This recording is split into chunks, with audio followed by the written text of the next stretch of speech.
సంవత్సరాల తరబడి ఎన్ని మందులు వాడినా మీ మోకాల నొప్పులు తగ్గట్లేదా? ప్రాణ పెయిన్ క్లినిక్ లో అత్యాధునిక చికిత్స. బీఆర్ఎస్ నేత మాజీ మంత్రి మల్లారెడ్డికి మళ్లీ ఎదురు దెబ్బ తగిలింది. షామీర్పేట మండలంలోని బొమ్రాసిపేట పెద్ద చెరువు FDL లో నిర్మించిన ప్రహరీ గోడను అధికారులు కూల్చేశారు.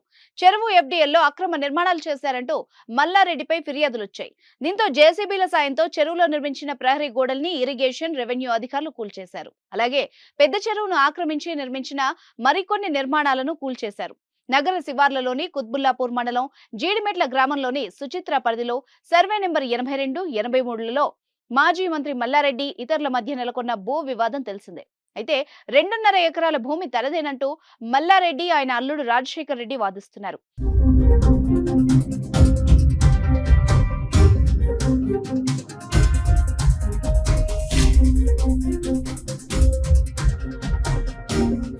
అందులో 1.11 ఎకరాల భూమి తమదని మరో 15 మంది చెప్తున్నారు. కాగా 4 రోజుల క్రితం సర్వే నెంబర్ 82లోని స్థలంలో మల్లారెడ్డి, ఆయన అల్లుడుకు మరో 15 మందికి మధ్య వాగ్వాదం చోటు చేసుకుంది. ఒక్కొక్కరు 400 గజాల చొప్పున గతంలో భూమిని కొనుగోలు చేశామని, కోర్టు సైతం తమకు అనుకూలంగా తీర్పిచ్చిందని ఆ 15 మంది చెప్తున్నారు. అయితే ఆ స్థలంపై కోర్టు ఆర్డర్ ఉన్నందువల్ల స్థలంలో ఎలాంటి గొడవలు చేయొద్దని ఇరు వర్గాలకు పోలీసులు సర్ది చెప్పారు. అయితే మల్లారెడ్డి అనుచరులు తమను భయపెడుతున్నారని పోలీసులకు ఆ 15 మంది సభ్యులు ఫిర్యాదు చేశారు. ఈ భూముల వివాదం ఇంకా కొనసాగుతోంది.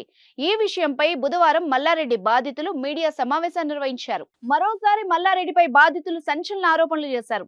పూలు పాలు అమ్ముడే కాదు, మల్లారెడ్డి భూ కబ్జాలు కూడా చేస్తున్నాడు. పేట్ బషీరాబాద్ లోని 82 సర్వే నెంబర్లో ఎకరం 29 గుంటల కన్నా ఎక్కువ ఉంటే మీకు సారీ చెప్పి రాజకీయాల నుంచి వెళ్లిపోతానని మల్లారెడ్డి చెప్పాడని, కానీ మమ్మల్ని భయభ్రాంతులకు గురి చేస్తున్నాడని రెవెన్యూ శాఖ అధికారులు ఆదివారం చేసిన సర్వేలో 82 సర్వే నెంబర్లో మల్లారెడ్డికి చెందిన ఎకరం 29 గుంటలతో పాటు మాకు చెందిన 33 గుంటలు అందులో కలిసిపోయిందని, మల్లారెడ్డికి చెందిన ఎకరం 29 గుంటలు వదిలేసి మా 33 గుంటల్ని మాకు పొజిషన్ ఇప్పించాలి.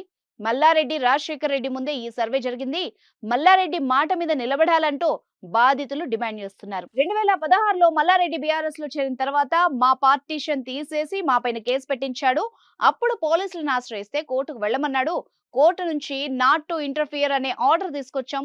కోర్టు ఆర్డర్ ఉన్నా కూడా అప్పట్లో మాకు న్యాయం జరగలేదు. రీసెంట్ గా మా డాక్యుమెంట్లు కోర్టు ఆర్డర్ తీసుకుని పోలీస్ స్టేషన్ కు వెళ్ళాం. మాకు సరైన డాక్యుమెంట్లు ఉన్నాయి కాబట్టి మా ల్యాండ్ లోకి మమ్మల్ని వెళ్లమని పోలీసులు చెప్పారు. దీంతో మా భూమిలోకి వెళ్లి మేము బ్లూ షీట్స్ వేసుకున్నాం. దీంతో మల్లారెడ్డి వచ్చి మాపై దాడులు చేసి పోలీసుల ముందే మేము వేసిన బ్లూ షీట్స్ తొలగించారు.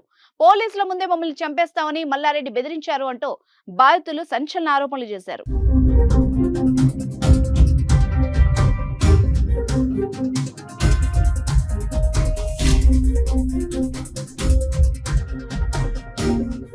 సుమన్ టీవీలో మీ పర్సనల్ అండ్ బిజినెస్ ప్రమోషన్స్ కోసం కింది నెంబర్కి కాంటాక్ట్ చేయండి.